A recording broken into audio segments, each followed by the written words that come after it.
Bueno, buenos días. El tema que vamos a ver hoy es el tema de carillas directas en resina compuesta. Es un tema muy importante, ya que en muchas ocasiones el paciente acude a la consulta básicamente por la estética que presenta el sector anterior de sus dientes, ¿no?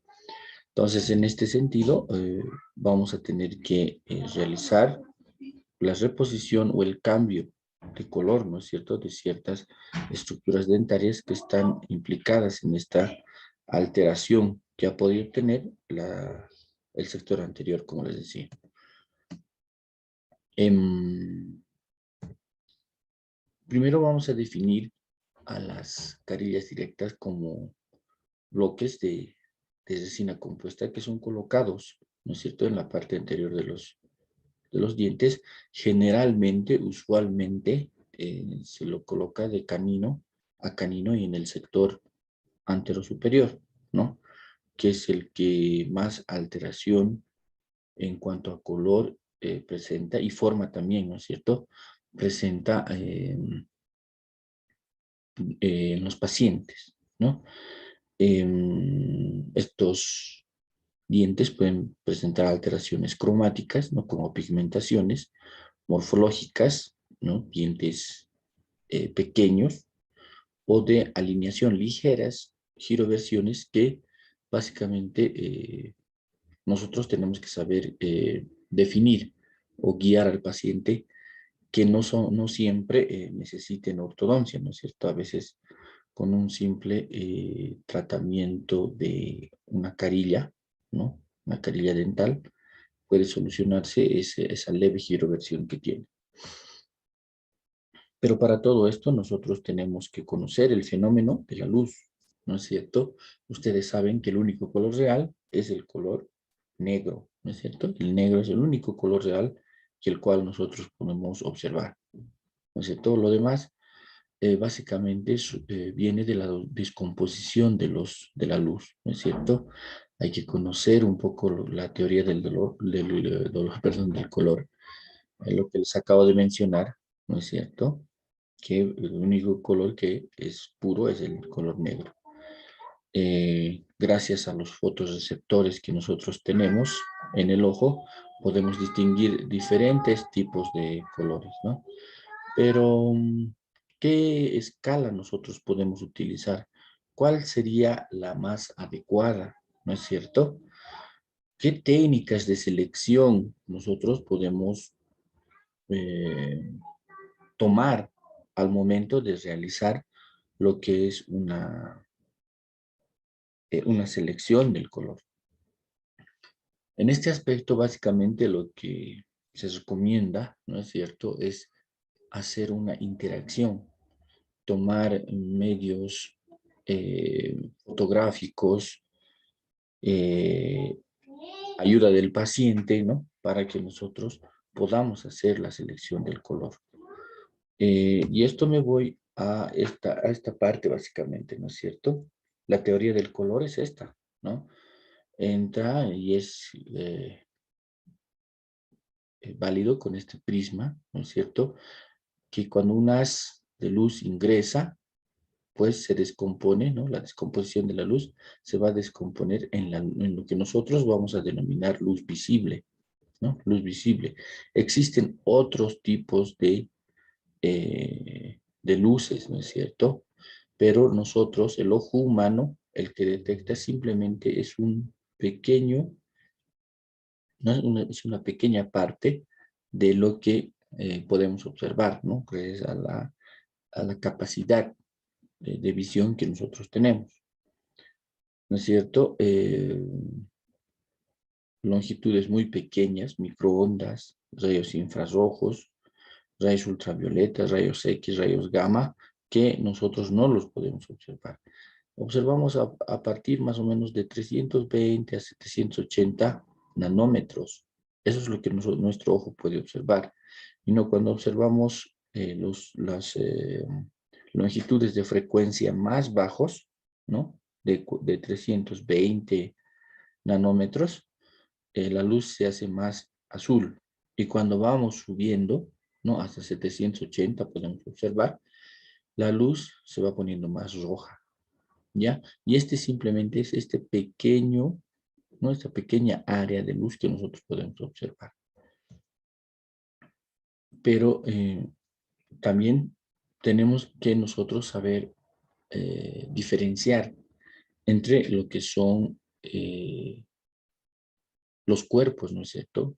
¿Qué tipo de cuerpo nosotros vemos a nivel de lo que es esta definición y esta clasificación de los cuerpos?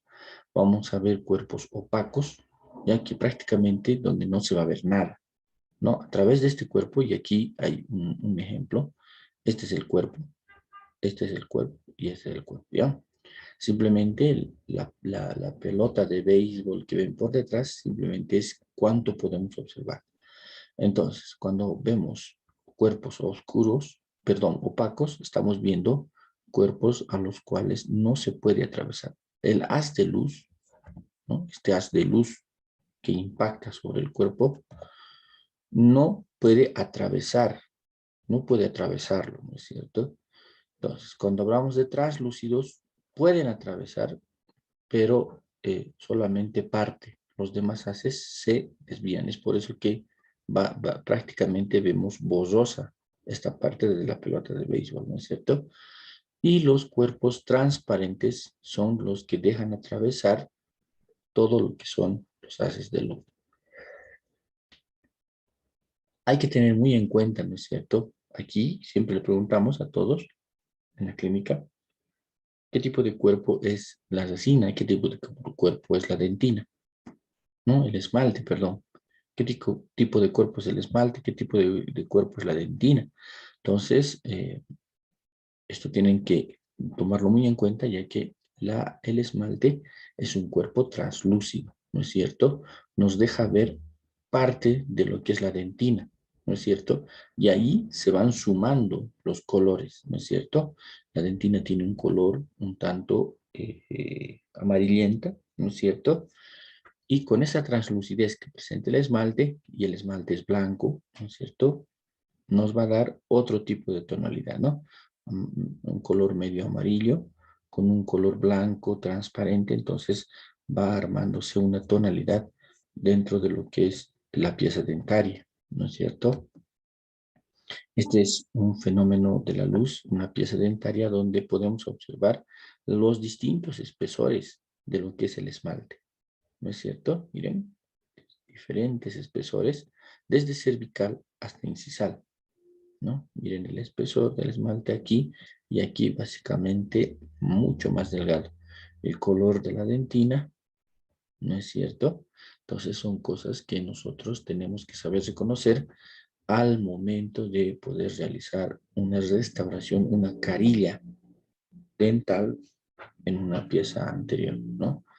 Los fenómenos de la luz, que son la reflexión, ¿no es cierto? Cuando un haz de luz incide sobre una superficie y rebota, ¿no es cierto? La absorción, cuando un haz de luz incide sobre la superficie, pero prácticamente esta superficie la absorbe, ¿no es cierto? No tiene ni reflejo, no tiene ni, eh, ni se difunde, ¿no es cierto? Y la difracción de la luz, ¿no es cierto? Difracción de la luz, lo que decíamos translúcido, ¿no es cierto? Miren, aquí tenemos translúcido, cuando los haces de luces se desvían, ¿no es cierto? Atravesando el cuerpo. Entonces, lo que ocurre en la difracción o difusión o translucidez, ¿no es cierto? El haz de luz impacta sobre la superficie, pero al ingresar a la superficie se difunde, ¿no es cierto? Y la transmisión que vendría siendo en un cuerpo transparente, ¿no es cierto? Ya hemos dicho que el esmalte es un cuerpo translúcido. Entonces, simplemente este es un ejemplo que lo que debería ocurrir si esta parte del esmalte fuera transparente, el haz de luz pues pasaría directamente, ¿no? Entonces, estos son los fenómenos de la luz que vamos a ir entendiendo, ¿no es cierto? El espesor del esmalte no va a ser el mismo a nivel cervical que a nivel incisal, ¿no es cierto? este espesor de la dentina va a determinar cierto color a nivel incisal. Y este espesor va a determinar de la misma forma a nivel cervical el color del esmalte que vamos a utilizar y así también en la parte media el color de resina que vamos a utilizar cuando nosotros hagamos una carilla dental, ¿cierto? Es por eso que el ser humano tiene diferentes tipos de percepción del color, ¿no es cierto? Este ejemplo más o menos iba, ¿no es cierto? Em, a ver cuántos colores nosotros vemos, ¿no? ¿Cuántos colores nosotros vemos? Yo puedo ver 4 colores, ¿no es cierto? Otros podrán ver más, ¿no? 4, 5, 6 colores, otros 8 colores, ¿no es cierto? Pero básicamente yo con mis ojos puedo observar 4 colores, ¿no es cierto? Es por eso que tiene mucha relación, ¿no? La percepción del color con histología, ¿no es cierto? Lo que ustedes ya han llevado en cursos anteriores, lo que son los fotorreceptores, conos y bastones de la retina, ¿no es cierto? Entonces, en base a estos, vamos a decir que los conos, ¿no? Van a distinguir los colores y los bastones van a discriminar la intensidad de luz, ¿no? Cuanto más gris u oscuro, colores grises, perdón, ¿no es cierto? Entonces, aquí están los conos, ¿no? Y aquí están los bastones, ¿no? Y un ejemplo muy clásico y que ha sido de repente científicamente comprobado es que los perritos, los animalitos ven, los perritos específicamente, ven colores solamente en blanco y negro, ¿no? No sé si han escuchado. ¿Por qué? Porque han hecho un corte histológico, ¿no es cierto?, de esto, de su retina, y pues en este corte se ve más bastones que conos. Tienen muy pocos conos los perritos. Entonces ven más colores grisáceos, ¿no? Oscuro o blanco, ¿no es cierto? Entonces, eh, la genética tiene mucho que ver para la percepción del color. Y es como todo, ¿no? Nosotros tenemos de repente más defensas ante una enfermedad que otro, ¿no? Con esta enfermedad del coronavirus, ¿no es cierto? Hay algunos que no se han infectado, bueno, que sí se han infectado, pero que no les ha ido tan mal. Sus defensas han reaccionado muy bien, pero han habido otros que se han infectado y lastimosamente han fallecido. Entonces, imagínense, ¿no? Y de la misma edad, de repente ha habido algún factor de defensa, de repente, ¿no es cierto? Y lo mismo ocurre a nivel de los ojos. No todos tenemos el mismo número de conos y el mismo número de bastones. De ahí que tenemos que usar medios auxiliares para determinar el color, ¿no es cierto? Y la percepción del color, como les decía, es muy subjetiva, demasiado subjetiva. Se dice que las mujeres pueden percibir muchos más colores que los hombres, ¿no? Los hombres, en este aspecto vemos aquí rojo, violeta, rosa, naranja, amarillo, y listo, ya nosotros hemos que se llama diferenciado este tipo de colores. En cambio, las mujeres perciben más colores, ¿no es cierto? Rojo, granate, violeta, ¿no? No sé si ustedes ven turquesa, que ven, no sé, rosa palo, no sé, palo de rosa. Entonces, las mujeres, mm, por genética, ya, tienen más conos en sus retinas que los varones. Nosotros percibimos, pues, por eso que para diseño de interiores, perdón, arreglo de, no sé, de casas, es por eso que generalmente las mujeres son más detallistas y tienden a tener, entre comillas, más gusto que los varones, ¿no es cierto? Entonces son cosas que nosotros tenemos que ir viendo que se aplican a lo que es la odontología, ¿no? Como son las caries dentales. Ahora, tenemos que saber qué vamos a valorar al momento de tomar lo que es el color de un diente. Vamos a ver lo que es el matiz, ¿no? Que es básicamente esto, la diferencia entre colores. ¿Qué color? El color básico, amarillo, rojo, azul, verde, ¿no es cierto? Ese es el matiz, ¿ya? El croma va a ser aquí está el rojo, ¿no es cierto? Cuán intenso es este rojo. Es muy intenso, Es un color bajo, es un color más suave o más fuerte, ¿no?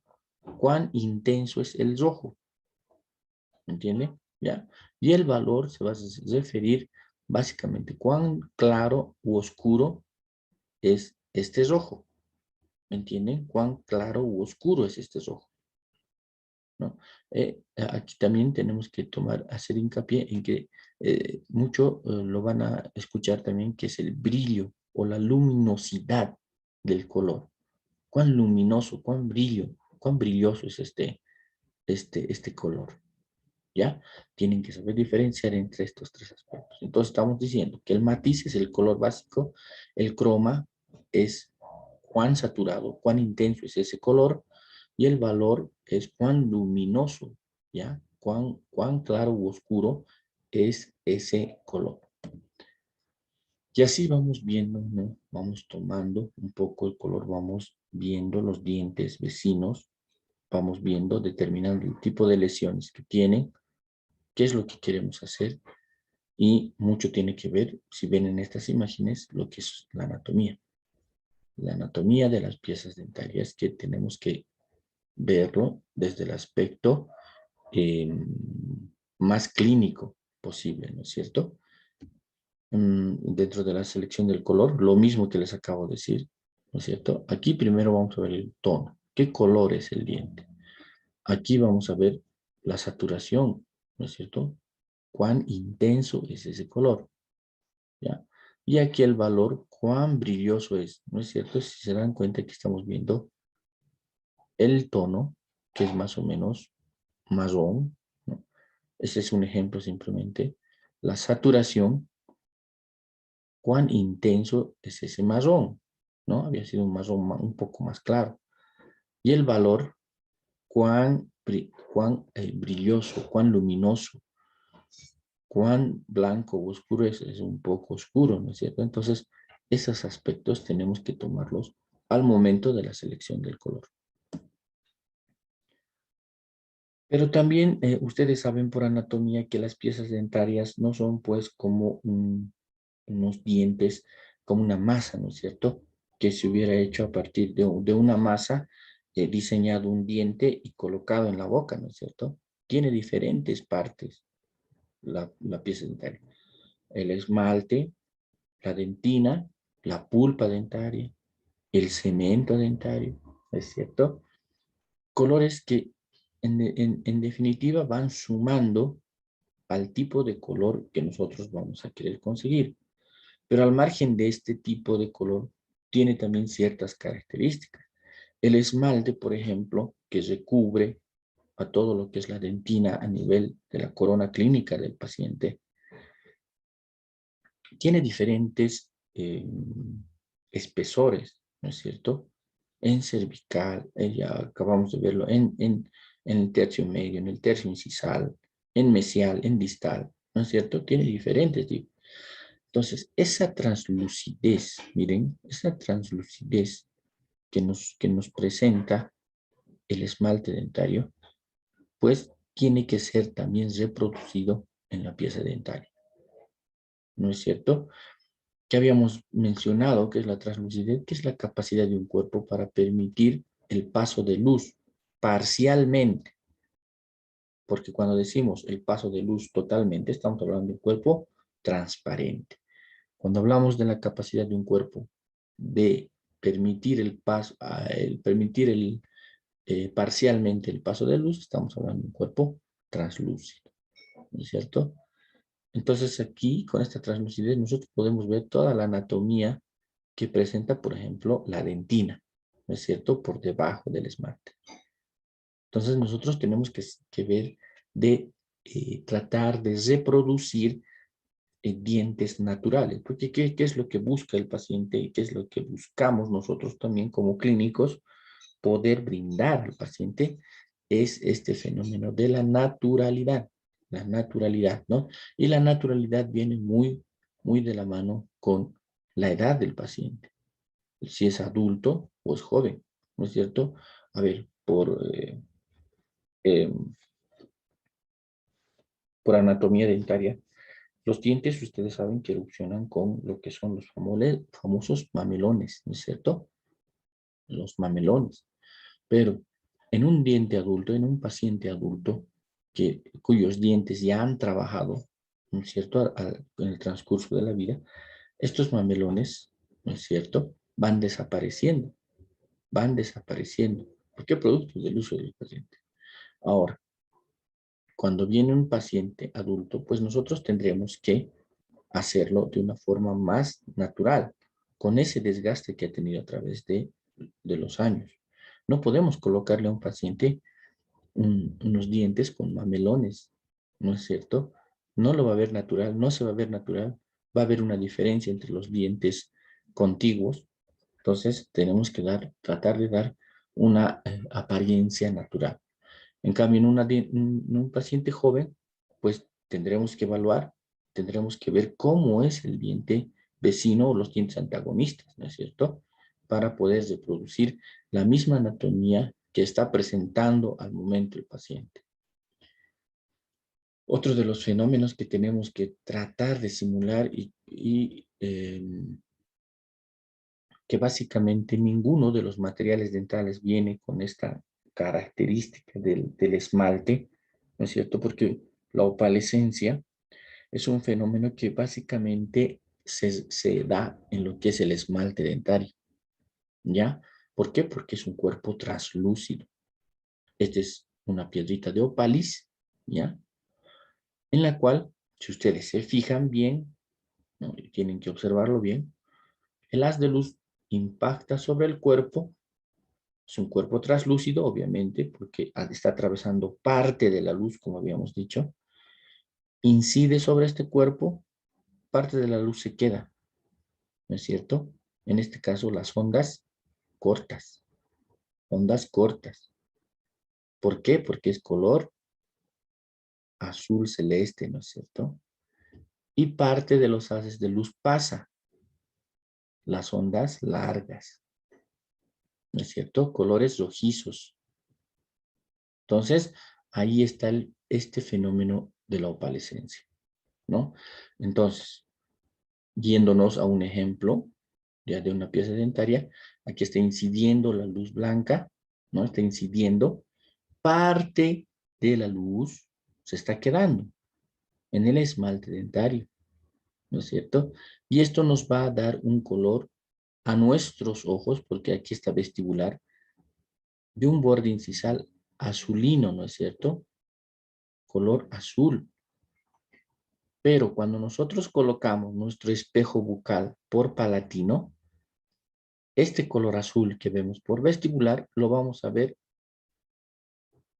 con color naranja, colores rojizos, longitudes de ondas largas. Entonces, este es el fenómeno de la opalescencia de las piezas dentarias.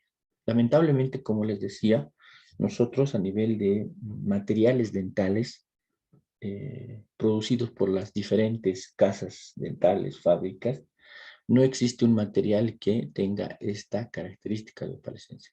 Así que nosotros utilizamos muchos tintes, ¿ya? O caracterizadores, pigmentos, ¿no? Con los cuales vamos a simular esta característica, ¿no? Adelante, pues, antes de terminar las piezas dentarias, colocaremos un poco de tinte azul y atrás colocaremos un tinte ocre, ¿no? El tinte ocre que nosotros manejamos y colocamos para simular esa misma opalescencia que presenta el esmalte natural de la pieza dentaria, ¿ya? Y la fluorescencia, ¿no? Con esto tienen mucho problema los muchachos que, bueno, ahora en este último tiempo de coronavirus no se ha podido hacer, pero las famosas discotecas, ¿no es cierto? Cuando uno iba a una discoteca y veía sonreír a una chica, simpática, por cierto, em, veía que tenía un diente más oscuro que el otro, ¿no? Que los otros, perdón, ¿no? Que los otros, miren en esta imagen, ¿no? Un diente más oscuro que los otros. Este es el fenómeno de la fluorescencia, ¿ya? La fluorescencia es un fenómeno propio de lo que es la dentina, ¿ya? Debido a su capacidad de emitir longitudes de onda mayor, o sea, luces azules, ¿no es cierto? Los otros dientes se ven medio azulinos, azulinos, porque despachan ese tipo de color. Pero, como les decía, muy pocas casas dentales han sido o han tenido antiguamente la capacidad de poder reproducir lo que es el tejido natural, ¿no? Estos son dientes naturales y esta es una carilla dental, clarito. Cuando sonríe, diente oscuro. Entonces, tenemos que buscar, creo que tengo entendido que Opalis sí, tiene esta capacidad de poder reflejar la luz. Lo único de esta resina, la verdad que no la manejo mucho, es que es muy fluida, ¿no? Es muy fluida a mi gusto, para mi gusto. Pero miren, tiene esta capacidad de poder reproducir esta fluorescencia en la pieza dentaria, ¿no? Entonces, este es otro aspecto también que hay que tomar en cuenta al momento de seleccionar el material con el cual vamos a trabajar. El metamerismo, ¿no? Y esto tiene que ver mucho con la toma del color en sí, en el momento. Este es un momento muy clínico, ¿ya? Cuando tú estás tomando el color, ¿ya? Y aquí nuevamente voy a recalcar que tenemos que usar otros métodos auxiliares, como son, le tomas una fotografía, ¿no? Miras, comparas, ¿no es cierto? Y de ahí vas tomando el color, ¿ya? Colocas un trozo de resina, sacas foto y lo ves a través de la fotografía, ¿no es cierto? Porque la fotografía no la están viendo no la están haciendo tus ojos, sino la está haciendo una cámara. Entonces en la cámara vas a poder ver si es más oscuro o es del color que estás seleccionando, ¿no? Entonces, ¿qué es este metamerismo? Es el momento clínico en el cual nosotros tomamos el color, pero estos cuerpos van a mostrar un mismo color bajo cierto tipo de luz, ¿me entienden? Por decir, la luz del sillón dental. Con la luz del sillón dental tomas un tipo de color, pero cuando el paciente ya se para y le dices hasta luego, notas que has colocado un color más oscuro. ¿Por qué? Ya no es la luz del sillón, es la luz natural. Entonces ves, le miras, te sonríe el paciente y pues ya le ves otro tipo de color. Eso nosotros le vamos a denominar metamerismo. Es por eso que se recomiendan, y más adelante lo vamos a ver, pero nos adelantamos un poco, ¿no? Superficies que no sean, bueno, ambientes de consultorio, les digo, que no sean tan oscuros ni tan claros, ¿no? Que tengan eh, una tonalidad un poco suave, ¿no es cierto? Como celeste bajo, plomo bajo, ¿no es cierto? Para que nuestros ojos no se cansen, ¿no? Vamos a ir hablando más adelante. ¿Qué maniobras nosotros vamos a utilizar al momento de realizar una carilla dental? Una de las maniobras más importantes es el análisis de la oclusión, ¿no? Y esto va muy de la mano con lo que es una indicación de una carilla. Pacientes que tienen problemas oclusales, ¿no? Como son dientes vis a vis, mordidas invertidas, que comprometen, obviamente, el borde incisal de las piezas dentarias, pues no se los va a poder realizar, ¿no es cierto? No se va a poder hacer carilla, porque si bien nosotros vamos a hacer una linda carilla, pues el paciente va a venir en la siguiente cita con que se le ha roto, ¿no? Entonces, ustedes tienen que saber reconocer esas características de oclusión y han llevado la materia de oclusión. Y allí hemos visto, ¿no es cierto?, que hacemos el análisis de la oclusión en protrusiva, en retrusiva, movimientos excéntricos de lateralidad, y ahí vamos evaluando si el paciente va a poder mantener esa carilla en su lugar. La evaluación del esmalte es muy importante, ya que por sobre todo, ¿no? Y ojo, les digo con este punto, mucho ojo, las carillas se apoyan sobre esmalte, ¿me entienden?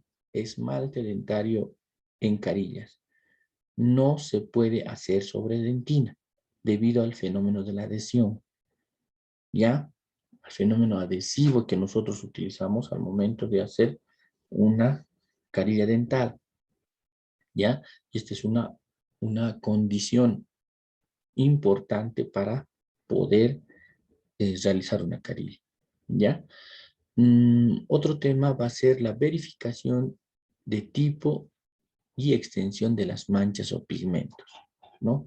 Cuán grande es, ¿no es cierto?, la extensión de la mancha.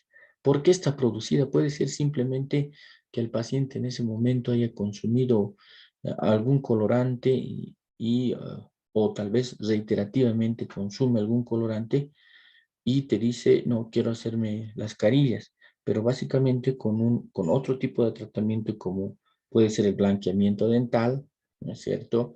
O de repente una profilaxis simplemente, puedes quitar esas manchas y no dañar tejido dentario, porque ustedes saben que al hacer el grabado ácido, obviamente pues ya estamos afectando lo que es el esmalte, ¿no? Tratando de darle comodidad al paciente. Pero si nosotros no hacemos este análisis, entonces pues estaríamos básicamente obrando iatrogénicamente, ¿no es cierto?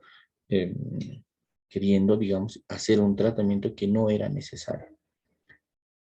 Características de la pieza dental.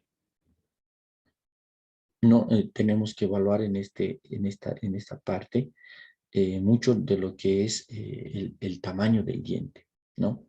Aproximadamente un 70% de la pieza dentaria debería contar con esmalte, ¿ya? Con esmalte.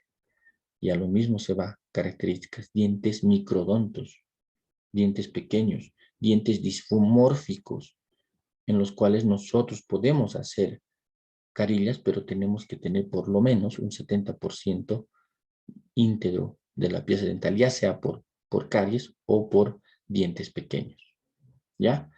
Cuando nosotros vemos características como, por ejemplo, la verificación del tipo y extensión de las manchas o pigmentos, muchas veces vemos oscuro y tenemos que ver, ¿no?, que la pieza está un poco oscurecida, ¿no?, color marrón. Tenemos que verificar mediante una radiografía, ¿no es cierto?, si este diente ha sido endodónticamente tratado, ¿no? Lo cual nos puede dar un diagnóstico, digamos, erróneo, equivocado, ¿no es cierto? Puede ser una pieza necrosada. Por eso ahí nos vamos con la prueba de vitalidad pulpar, ¿no es cierto? Al sacar la radiografía vemos que es un diente oscuro, que no está endodonciado, pero sin embargo que presenta una diferencia muy marcada, ¿no es cierto? No solamente que sea una pieza oscura, que no esté endodonciada, aparte que no duele, no presenta dolor. Entonces ya es un aspecto que nos tiene que llamar la atención y pues que tenemos que hacer todavía más estudios, ¿no? El estado periodontal de las piezas dentarias, ¿no es cierto? No vamos a hacer una carilla en una pieza en la cual la encía está totalmente inflamada, ¿no? Está inflamada, eh, hay movilidad dental, ¿no? Entonces son cosas que hay que tener mucho cuidado. Primero, tenemos que tratar lo que es la enfermedad gingival que está sufriendo, la enfermedad periodontal que está sufriendo, y después recién pensar en un tratamiento estético, que va obviamente, ¿no?, muy relacionado con lo que es la profundidad de surco gingival, bolsas gingivales, ¿no es cierto?, abscesos periodontales que pueda presentar el paciente. Entonces tenemos que hacer un buen diagnóstico acerca de este aspecto, ¿no? Lo que les decía, una de nuestros instrumentos para poder hacer la toma del color va a ser una fotografía. Le vamos a tomar una fotografía de sus dientes y en base a eso vamos a tomar o seleccionar el color, ¿no? Bolitas de resina de diferente color vamos a colocar en su cara vestibular y vamos a sacar fotografía. Y en base a eso vamos a escoger cuál se eh, se relaciona mucho con el color natural del diente, de los dientes del paciente, ¿ya? Limpieza con piedra POMS. Perdón, miren, está esto al revés. Antes de esto, nosotros ya tenemos que haber hecho la limpieza de las piezas dentarias. Como les decía aquí arriba, puede que el paciente haya comido ese rato, no sé, unos chisitos amarillos, algo rojo, que obviamente no se nota mucho en las piezas dentarias, pero que cambia el color de los dientes. Entonces, siempre la limpieza. Y la selección del color en base a estas recomendaciones anteriormente dadas. La anestesia simplemente en caso necesario, ¿no? Y muchas veces la anestesia solamente la realizamos cuando el paciente no puede soportar el aislado absoluto, ¿no? El aislado absoluto, pero que sí o sí es un punto importante. El campo operatorio siempre debe tener aislamiento absoluto, ¿ya? Muy pocos casos o casos muy extremos son los que se realizan con aislamiento relativo, ¿ya? Dentro del instrumental que vamos a utilizar, aquí están las fresitas, ¿no? De alta velocidad, de diferente gramaje, ¿no? En su parte activa, que van primero a ser reconocidas de esta manera, ¿no es cierto? Las fresas de diamante son granuladas en su parte activa. Las fresas de carburo son con especies de cuchillas, ¿no es cierto? En la parte activa, ¿ya? Y esto desde ya les digo, diamante, esmalte, carburo, dentina. Siempre, ¿ya? Y muchas veces carburo en baja velocidad. Diamante en alta velocidad, ¿ya? Hay casos muy definidos en los cuales usamos carburo de alta velocidad, pero también lo utilizamos en la clínica, ¿no? Entonces, esta parte activa de las fresas de diamante vamos a verla bajo el siguiente cuadrito, ¿no es cierto? Las fresitas de diamante, primero van a reconocerlas por el vástago, ¿no? El vástago es liso, liso, ¿ya? En cambio, las fresas de baja velocidad tienen una muesca en este nivel, a este nivel, ¿no? Tienen una muesca la cual se tranca en la parte donde es la turbina, ¿no? La turbina de baja velocidad. Ahí se tranca, es una traba que tiene la última parte del vástago. En cambio, las de alta velocidad son lisas, no tienen nada, ¿ya? Se sujetan a presión a este nivel. Solamente empujamos la fresa y se presiona aquí y no se sale. Las de baja velocidad necesariamente tienen que tener una traba aquí para que se mantengan en la pieza.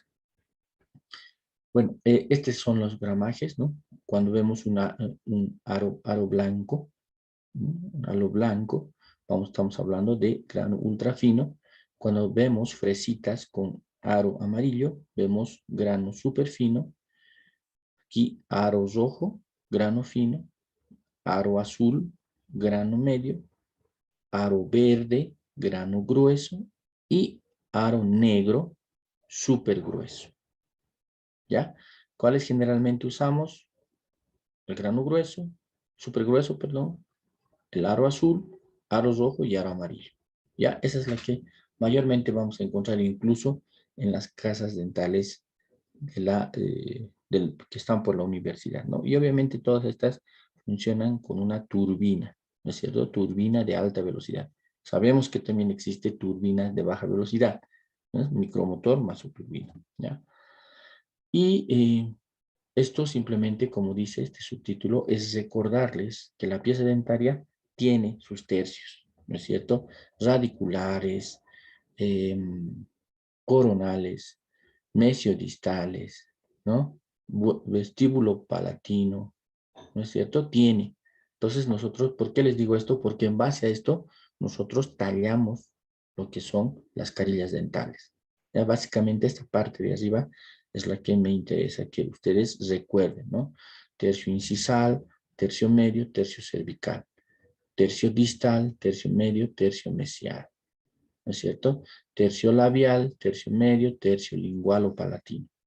Entonces, son estas cosas que quería recordarles, simplemente como recuerdo para que en el momento de aplicarlos ya ustedes, digamos, hayan recordado y dominen esta parte, ¿no? Bueno, vamos directamente ya a cómo nosotros vamos a ir haciendo una preparación cavitaria.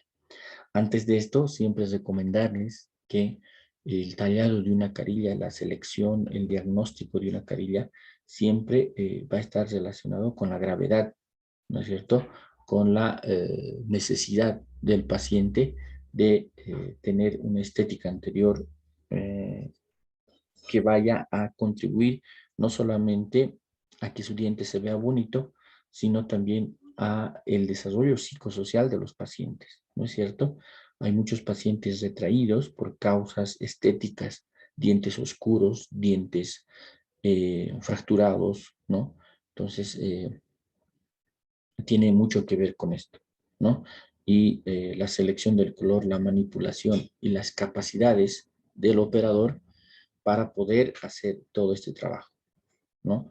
Eh, yo les recomiendo que no hagamos un trabajo que no va a estar bien hecho, donde en vez de ayudar al paciente lo vamos a perjudicar. Una carilla es muy importante para el paciente, por eso acude a tu consulta, ¿ya?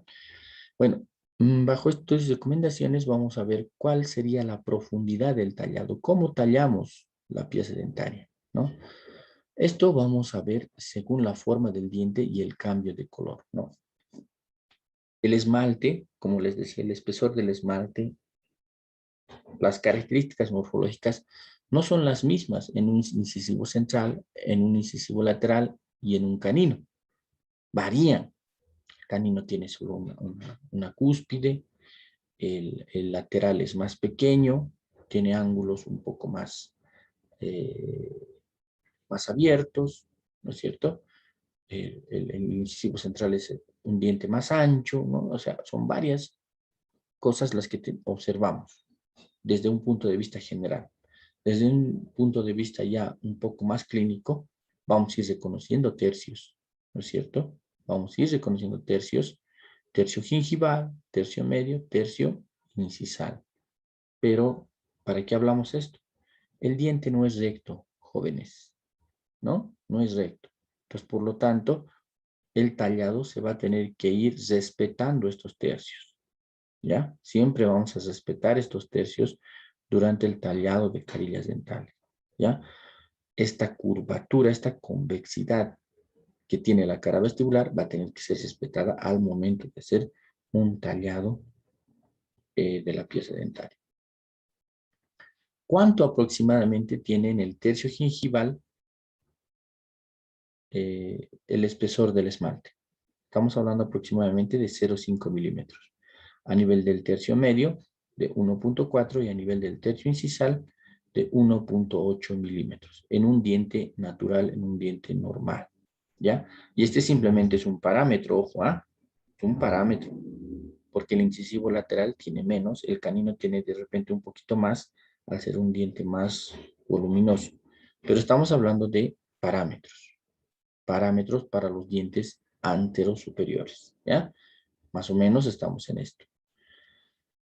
Y cómo nosotros hacemos el tallado a nivel de la cara vestibular o labial. Lo que vamos a hacer primero, vamos a hacer el desgaste en base a estos parámetros que tenemos. A lo mucho nosotros podríamos desgastar en el tercio gingival 0,3 milímetros, en el tercio medio 0,5 y en el tercio incisal 0,7. ¿No? Pero ¿cómo lo hago? ¿Cómo lo hago? Peor cuando soy de repente inexperto al respecto. Existen estas fresitas, ¿no? Que en profundidad, en esta parte activa, hasta llegar al vástago, tiene una profundidad de 0,5 milímetros. Podemos hacerla con esto, ¿no? O también escoger una fresa, ¿no? Una fresa de diamante que tenga un diámetro de 0,7, 0,8 milímetros, ¿no es cierto? Cuando nosotros penetramos la fresa, básicamente estaríamos metiendo la mitad, ¿no? Y eso nosotros podemos visualmente calcular. Cuando estoy metiendo simplemente la mitad de la fresa, ¿no es cierto? Si tiene 0,8 milímetros, estaré metiendo 4 milímetros, ¿no es cierto? La mitad, básicamente, de la fresa, ¿no? Entonces, son varios, bajo estas recomendaciones pueden utilizar, ¿no es cierto? En este caso, tenemos un poco más de seguridad porque mientras más querramos introducir, por ejemplo, en este lugar, la fresa, el vástago ya no nos va a dejar, ¿no? Hasta ahí llegó. Entonces, sería un buen parámetro para controlar. Lo malo es que como tiene 0,5 en realidad en sus tres partes activas, estaríamos llegando al límite en el tercio gingival, ¿no? Casi nos quedaríamos sin esmalte. Entonces tendríamos que tener simplemente ese reparo. Para hacer, por ejemplo, lo que es el surco vestibular de la preparación, tendremos que utilizar siempre una fresa redonda, con el cuidado que les digo, de poder tener una fresa de unos 0,8 milímetros de diámetro, ¿no? Agarramos la fresita, vamos pasando, pero no introducimos el total de la cabeza, de la parte activa de la fresa. Ahí sí estaríamos entrando 8 milímetros. Estaríamos entrando la mitad. Y verdaderamente, cuando se hace un tallado, nunca se agarra en este sentido e incidiendo directamente sobre el tejido, ¿no es cierto? Siempre lo agarramos de costado, ¿no? Oblicuo a la superficie. Entonces, así podemos controlar la penetración de la parte activa de la fresa. ¿Ya? Entonces, primero hacemos con estas fresas, ¿no? Los surcos de referencia. Los surcos de referencia que son estos. Que lo podemos hacer con fresa, como les decía, con una fresa redonda, ¿no? Que podemos hacer estos surcos verticales, ¿no? Verticales, y hacer los surcos proximales y el surco vestibular, pero el surco gingival de referencia, ¿no? Con esta misma fresa. O podemos hacer surcos de referencia con esta otra fresita, que tiene 3 partes activas, ¿ya? Que lo tenemos en el mercado, ¿no? Posteriormente aquí hemos hecho estos surcos que les mencionaba, ¿no? Tanto surcos proximales y surco vestibular o gingival, ¿no? Con las medidas que hemos hecho. Vamos a pintar el fondo de estos surcos con un lápiz grafito, el fondo de nuestros surcos de referencia vestibulares, proximales y cervical, ¿ya? Vamos a pintar el fondo y vamos a pasar a utilizar esta fresita, ¿ya? La fresa tronco cónica de extremo redondeado, ¿ya? Muchas veces tenemos que ver también qué calidad de esmalte vamos a desgastar, cuánto de color ha perdido la pieza dentaria, ¿no? Cuando el color es favorable, ¿no? O sea, quiere decir que no hay mucho por tallar, por ejemplo, una giroversión leve, ¿no es cierto? Entonces nosotros pues penetraremos básicamente casi nada, ¿no? 0,3 milímetros, 0,5, o de repente sin preparación o una mínima preparación de la superficie de esmalte. Pero cuando el color no es favorable, ¿no? O sea, ya ha habido mucho desgaste, o perdón, mucha alteración en cuanto al color, ¿no? Y estamos queriendo modificar esto, pues vamos a hacer una preparación, ¿no? Vamos a utilizar un instrumento de 0,8 a 0,12 milímetros, ¿no es cierto? Esto básicamente nos está hablando de esta parte. Si hablamos de una fresa tronco cónica, aquí tiene un diámetro y aquí tiene otro diámetro, ¿no es cierto? Estamos hablando de eso. 0,5 tendrá pues en la parte más ancha de la fresa y 0,3 en la parte más aguda. Lo mismo aquí. Cuando el color no es favorable, entonces buscaremos una fresa con estas dimensiones, de 0,8 a 1,2 milímetros, y la preparación, ¿no? Va a ser de 0,5 a 0,8. ¿Por qué? Aquí es bien básico, porque este vástago, hasta donde llega, ¿no es cierto?, nos va a desgastar simplemente 0,8 milímetros. Si nosotros metemos la mitad de la fresa, la mitad un poco menos, debido al vástago, que no nos va a dejar ingresar más, entonces estaremos haciendo un desgaste de 0,5 en la parte anterior y de 0,8 en la parte posterior. Lo mismo ocurre con las fresas. Lo mismo ocurre con las fresas, ¿no? El diámetro de este vástago de las fresas se dice generalmente que tiene 0,7 milímetros de diámetro. Y la parte activa varía, ¿no es cierto? Este vástago es el mismo que este. ¿En qué varía? En la parte activa, en el diámetro de la parte activa. Como les decía anteriormente, mediante esto se puede controlar, pero tenemos que conocer el diámetro de esta parte activa. ¿Cuánto vamos a penetrar?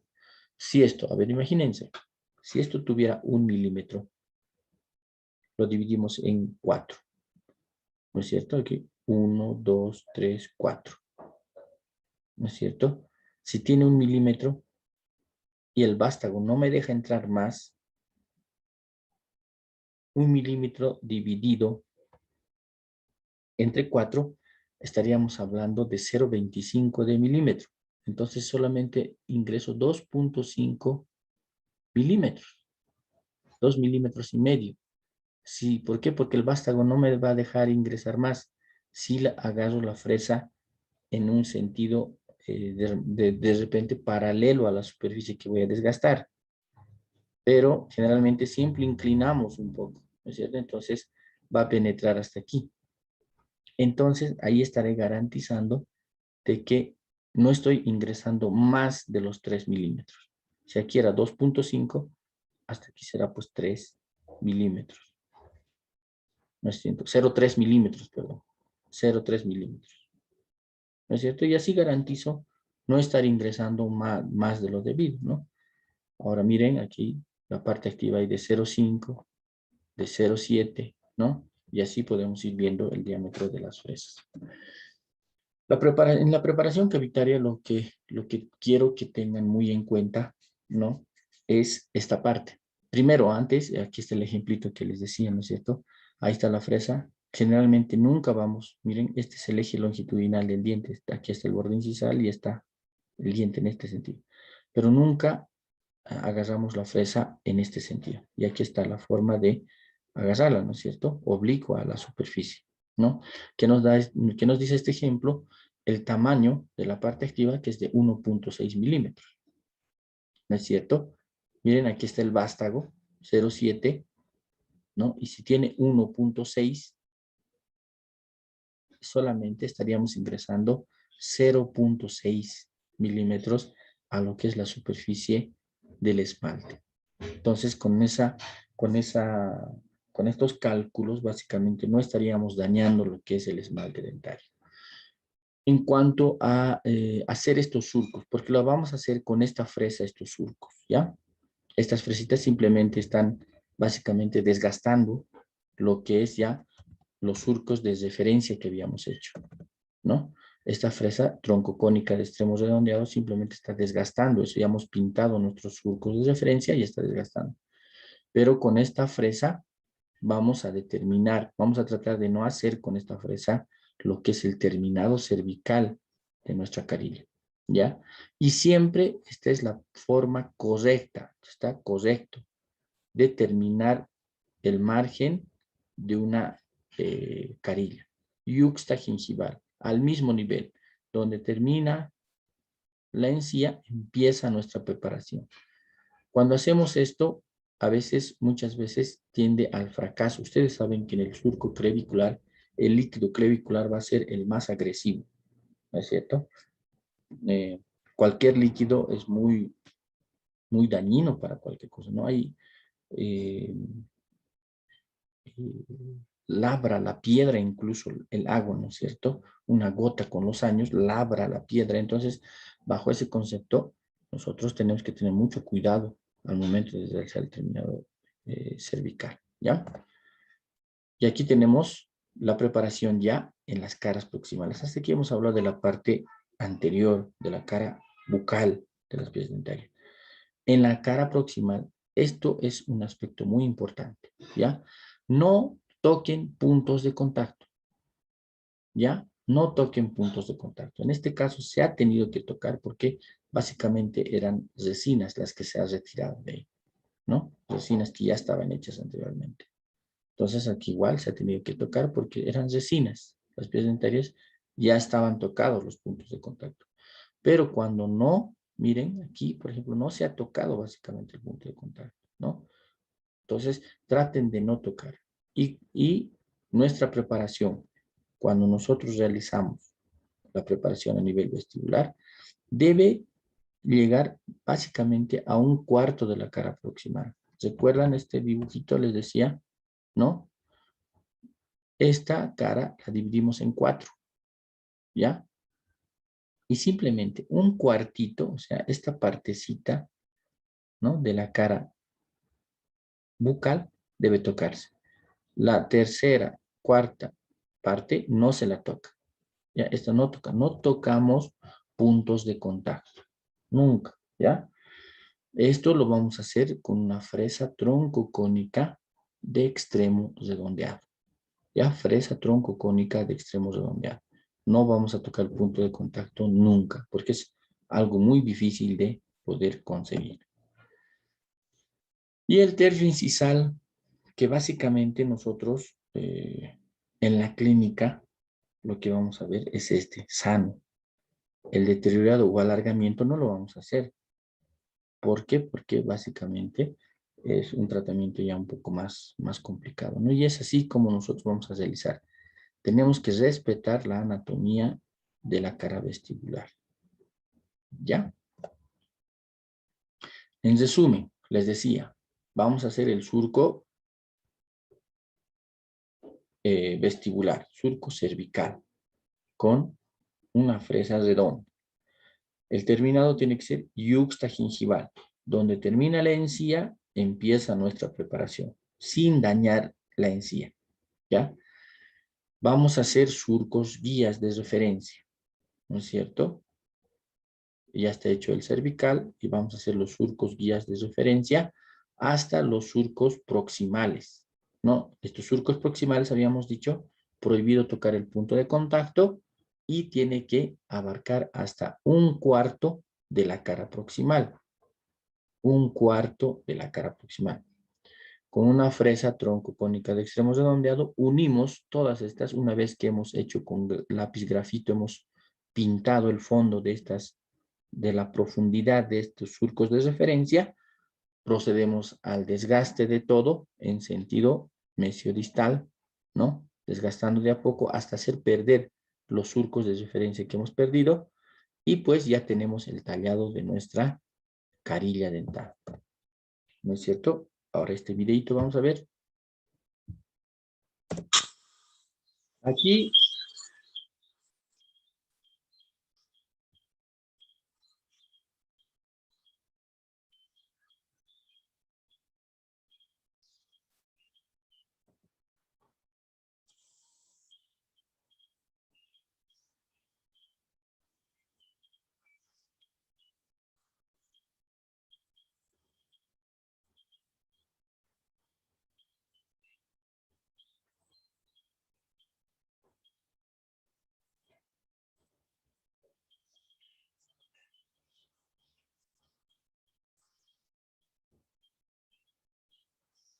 no se está tocando el punto de contacto.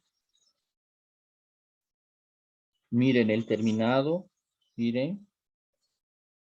Aquí estamos puliendo, ¿no? Regularizando la superficie de nuestra preparación.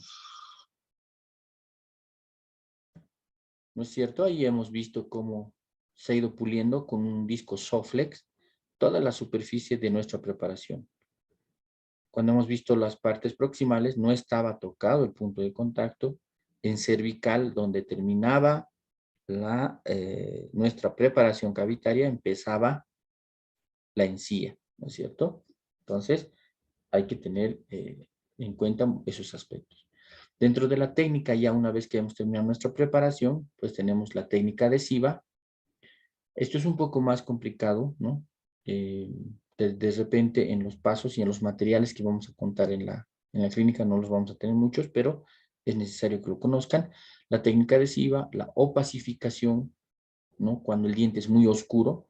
La matización, lo que les decía, simular las características naturales, ese color, esa opalescencia de la pieza dentaria. La manipulación del material, cómo vamos a insertar, cómo vamos a conseguir esto. La inserción y adaptación modelado, la terminación de nuestro tratamiento y siempre, siempre el control postoperatorio. Dentro de la técnica adhesiva, bueno, hay diferentes técnicas. ¿no? Lo que ahora estamos manejando es, primero que vamos a hacer el grabado ácido durante 15 segundos, ¿no? 15 segundos en esmalte y 10 segundos en dentina, ¿ya? Esto lo vamos a corregir, no lo tomen en cuenta. Entonces, 15 segundos en esmalte, 10 en dentina y vamos a lavar por el mismo tiempo que estamos aplicando. Vamos a lavar el doble de tiempo, ¿ya? Vamos a lavar el doble de tiempo.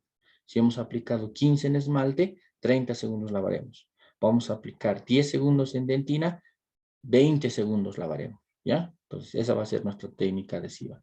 Luego, vamos a aplicar el adhesivo según instrucciones del fabricante. Ustedes saben que todos los adhesivos vienen con diferentes vehículos, ya sea agua, acetona o alcohol, ¿no? Entonces, nosotros vamos a aplicar lo que es el adhesivo con nuestro microbuch, aquí está, ¿no? Una vez que ya hemos grabado, vamos a aplicar lo que es el adhesivo. En este aspecto vamos a airear, vamos a esperar, ¿no? Y tenemos que frotar bien por si acaso, ¿ya? Tenemos que frotar bien en nuestra cavidad para que el adhesivo penetre a la malla colágena que nosotros hemos grabado, ¿ya? Hay que frotar bien, hay que dejar reposar durante 5 segundos y en estos 5 segundos con aire muy suave, con un aire suavecito, vamos a ir regularizando el espesor de lo que es el adhesivo, ¿ya? Dejamos 5 segundos hasta que se evapore lo que es el vehículo que ha llevado a este adhesivo hasta la profundidad de la malla colágena y posteriormente vamos a polimerizar. Vamos a polimerizar durante 20 segundos, ¿no es cierto? Una vez que hemos polimerizado ya, vamos a pasar prácticamente a la técnica reconstructiva. Polimerizado este adhesivo, vamos a evaluar de qué tipo de diente estamos hablando, ¿no? La opacificación me refería a pigmentos que se colocan, ¿no? En la parte central de las piezas, dependiendo de la intensidad, ¿no? De cómo está la cavidad. Existen resinas, ¿no? O materiales opacificadores que se colocan, ¿no? Como en este caso, ¿no? Aquí esta es una pieza como esta, pigmentada, pero que se ha colocado un opacificador, ¿no? En la parte central de la pieza dentaria sin cubrir el esmalte. Dejamos un poquito de esmalte descubierto en todo el borde de la pieza dentaria para que nosotros podamos hacer una adhesión, ¿no es cierto? Pero como les decía, este es un caso complicado que en la clínica, por ejemplo, no contamos con opacificadores, ¿no? Por el alto costo que tiene. Entonces, pero como referencia, como para que ustedes conozcan, les muestro el caso, ¿no? La matización. Tampoco tenemos pigmentos, ¿no? Aquí está el azul, el ocre, ¿no es cierto? Pigmentos que nosotros simulamos, utilizamos para ver el tema de lo que es la opalescencia, ¿no es cierto? De la pieza dentaria. Colocamos a nivel incisal, vestibular y a nivel incisal palatino también, ¿no? Para poder de repente darle unas características más naturales a la pieza dentaria. En cuanto a la manipulación del material, se realiza en varias capas que van reconstruyendo la cara vestibular, ¿no? En realidad, ustedes saben que mediante la técnica de estratificación, nosotros garantizamos de que se evite el estrés de contracción de lo que es la resina en cavidades cerradas, ¿no? Cavidades según el factor C, ¿no es cierto? Pero cuando hablamos de carillas, sabemos que el espesor máximo que nosotros vamos a colocar pues será de 2 milímetros a lo mucho, ¿no? Y esta es una ventaja para nosotros ya que podemos ahí ver que eh, podemos conformar una carilla de repente un poco más rápido, ¿no? Obviamente hay que tomar en cuenta varios factores, pero dentro de esto tenemos que tratar de básicamente realizar un buen manejo del material, ¿no? Como ven en esta imagen, primero nosotros hacemos una especie de esfera, una bolita de la resina y vamos jalando hacia las partes, hacia los ángulos de la pieza dentaria y posteriormente hacia cervical, ¿no? Vamos jalando. Entonces, estas tres formas de jalar, de expandir la resina hacia estos tres lugares, nos van a ir dando la anatomía. Una vez que hemos hecho ya en estos tres sentidos, pues ya pasaremos a las partes proximales y nos va a ir dando ya básicamente la anatomía de la pieza dentaria. ¿Qué es lo importante? Lo importante es que ustedes conozcan la anatomía, cómo es un diente central, cómo es un diente lateral. Las angulaciones, miren, en esta misma imagen no son las mismas, ¿no? Aquí las troneras incisales no son las mismas, ¿no? No podemos hacer un incisivo central igualito que un incisivo lateral. Tenemos que tener esta, miren, incluso la dirección aparente de lo que es la corona clínica del lateral parece que estuviera viniendo hacia adelante, ¿no? Hacia adelante. De los centrales son rectos.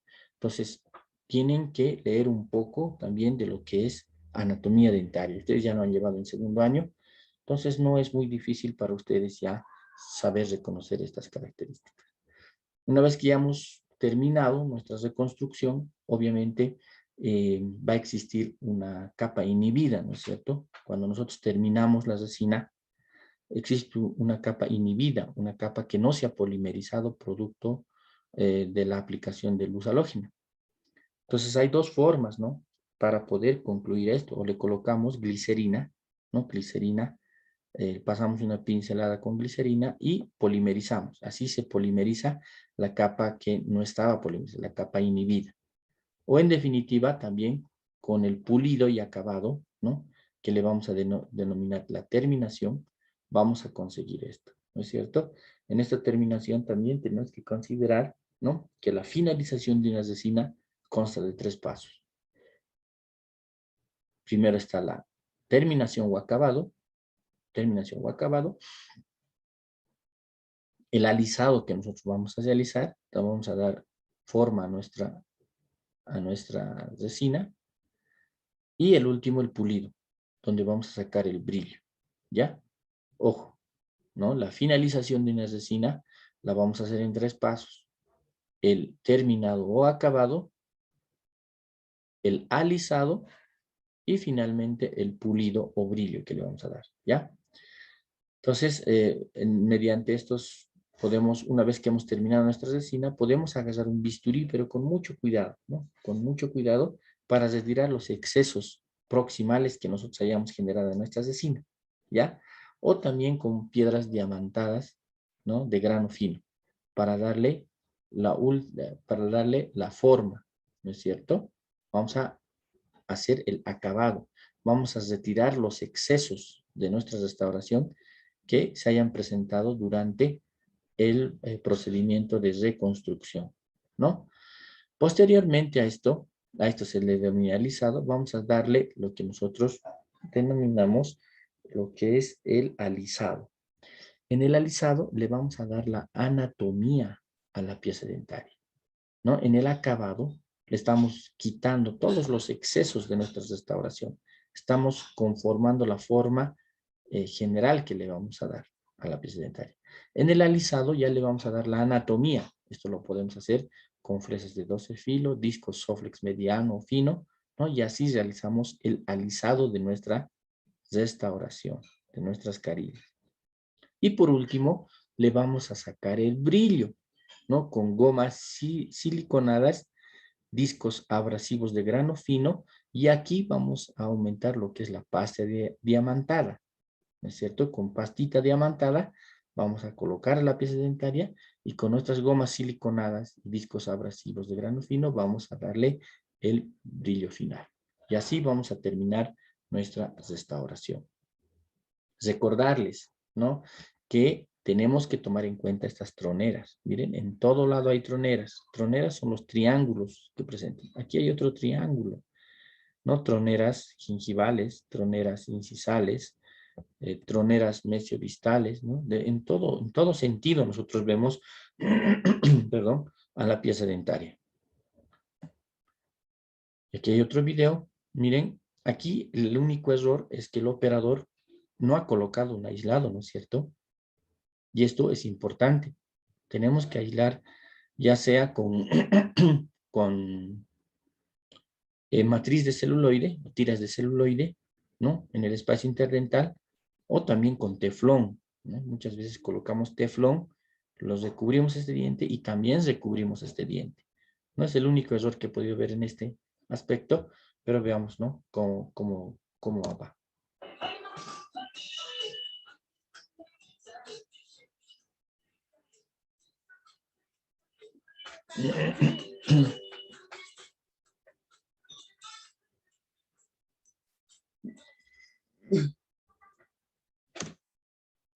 No, ahí hemos podido ver, incluso han visto pinceles, ¿no es cierto? De cerdas suaves, con los cuales se le da la microtextura a las, perdón, a las piezas dentarias, ¿no?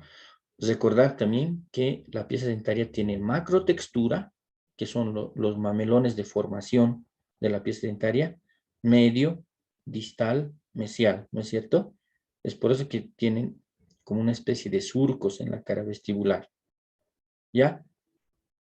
Y la microtextura que vendría siendo la posición, ¿no? Las líneas de Retzius que conocemos en el esmalte, ¿no? Que son unas rayitas muy finas en sentido horizontal. La macrotextura en sentido vertical, ¿no es cierto? Pero también hay macrotextura en sentido horizontal que básicamente algunas veces se ubican en la parte cervical, ¿no? Entonces tenemos que ver cuál es la macrotextura, pues de la formación de los mamelones. La microtextura, ¿no? La posición de esmalte, ¿no? O lo que representan las fibras de, las líneas de Retzius, ¿no es cierto? Perdón. Otra cosa que también tenemos que ver las líneas de sombra y las líneas de luz, ¿no es cierto? Estas, las líneas de transición en realidad, ¿no? Que dividen, ¿no? A la cara vestibular de una pieza dentaria en un área de luz y un área de sombra, ¿no? Que son en los espacios interdentales prácticamente, ¿no? ¿Y cómo se divide? Miren, naturalmente cuando la carilla está bien hecha, esta línea automáticamente aparece ante una iluminación, ¿no? Aquí la hemos pintado, ¿no? Para poder tener referencia hasta dónde tenemos que hacer el desgaste, ¿no? Pero cuando hemos hecho un buen trabajo, ya con la luz iluminando a la pieza dentaria, miren, y en varias piezas dentarias empiezan a aparecer las líneas de transición, ¿no? Entre sombra y luz. Sombra, perdón, sombra y luz. Aquí igual, miren, ¿no? Entonces, esas características ustedes tienen que tratar de reproducir en la pieza dentaria. Y aquí están los discos de pulido, los famosos discos Soflex, que es con lo que vamos a sacar. Primero podemos hacer también el alisado de nuestra pieza dentaria. También podemos con el más fino hacer el pulido, ¿no? Indicaciones y contraindicaciones. ¿Cuándo está indicada una carilla?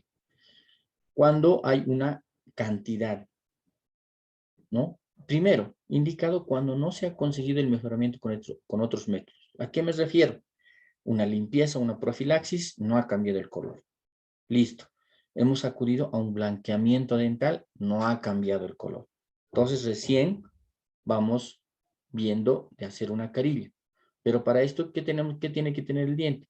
Cantidad y espesor esmalte suficientes. Por lo menos, ya les había dicho, para mi criterio, el 70% del esmalte. ¿Ya? Podemos ir hasta un 50%, pero hay que hacer la evaluación. Pero primordialmente hasta un 70%. Corona clínica de tamaño normal, ¿no? ¿Y a qué nos referimos con esto? Que el diente tiene que estar básicamente normal en todo su. Podemos hacer carillas en dientes pequeños, pero el esmalte tiene que estar totalmente conservado. Y tiene que representar el 70% del espacio que vamos a reproducir. Hábitos higiénicos adecuados.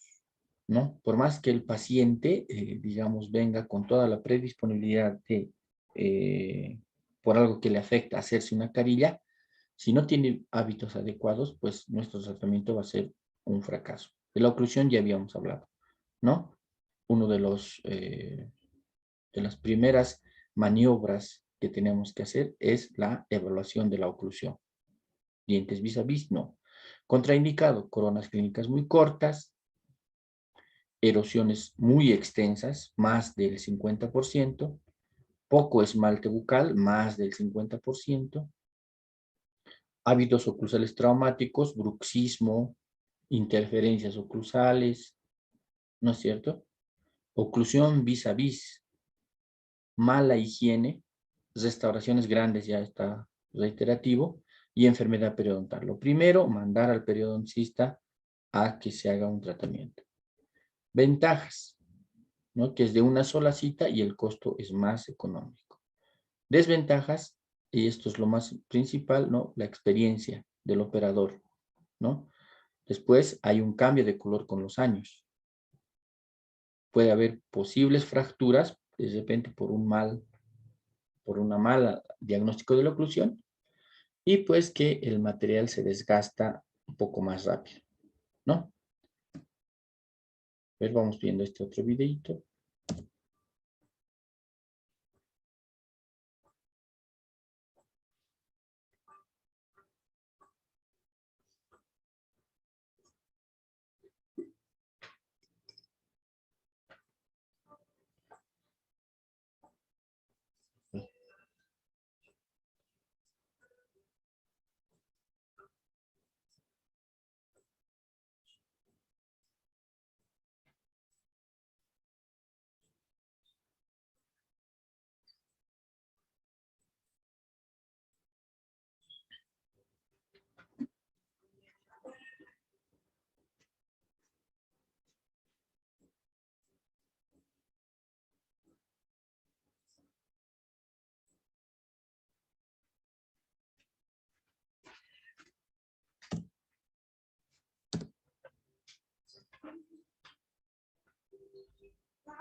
Listo.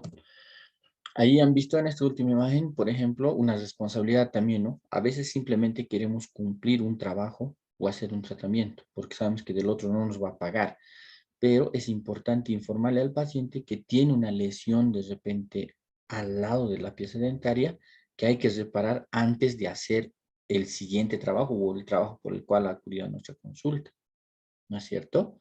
Ahí hemos visto también lo que ha hecho en este último video, es hacer primero una matriz, ¿no es cierto?